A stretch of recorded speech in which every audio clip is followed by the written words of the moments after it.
Imagine two people reading the exact same news story. One says, "This proves everything is going well." The other, "This is a disaster. The world is falling apart." Same facts, same story, but completely different conclusions. Why?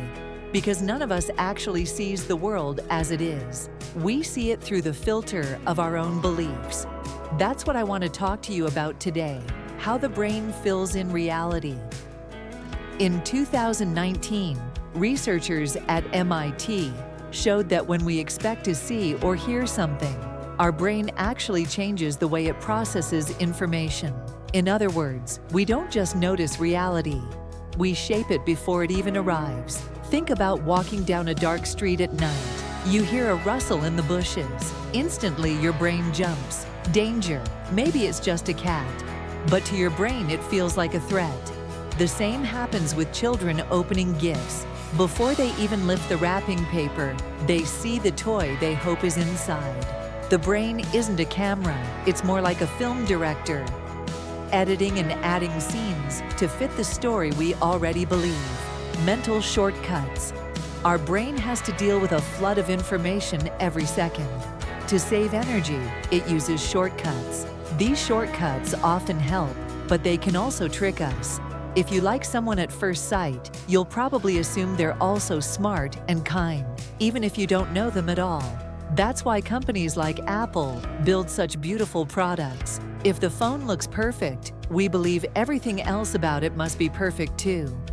Most of us think we understand everyday things far better than we actually do. Ask someone how a toilet or a bicycle really works, and they'll often struggle. We live in the illusion that we know, when in fact, we often don't. The filter of beliefs. One of the strongest filters our brain uses is the tendency to look for evidence that proves we're already right, and to ignore everything else. Here's a story. In the 1960s, a psychologist gave people a simple number puzzle. To guess the rule, they were supposed to test different options, but instead, people only tested ideas that confirmed what they already believed. They almost never looked for information that might prove them wrong. We do the same thing every day. In politics, we read the news outlets that match our views and dismiss the rest. On social media, algorithms feed us what we already like, creating a bubble where it feels like everyone agrees with me. In medicine, sometimes doctors decide on a diagnosis too quickly and ignore signs that point in another direction. In relationships, if you think a colleague dislikes you, you'll notice only their criticism and miss their kind gestures. Even memory plays along. We hold on to things that support our beliefs and quietly forget the rest. Why arguments rarely change minds. Think of the last heated debate you had. Maybe you walked away wondering, how can they not see the obvious? But for them, the obvious truth was the exact opposite. When facts clash with our beliefs, it feels uncomfortable. Our mind quickly protects us by rejecting the facts, not the belief. That's why debates so often end with frustration instead of agreement. We're not really exchanging ideas. We're defending our filters, catching your own filters.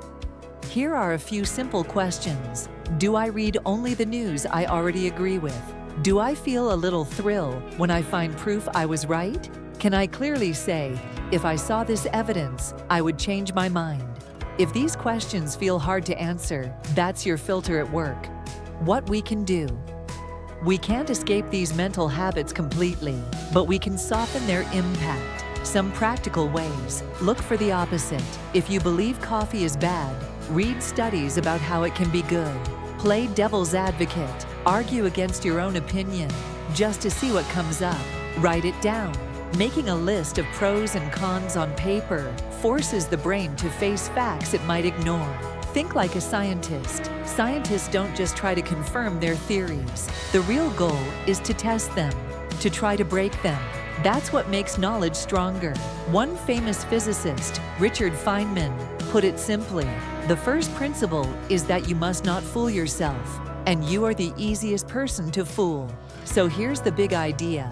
We don't see reality as it is. We see it through the filter of what we already believe. This filter shapes what we notice, what we remember, and even what we think is true.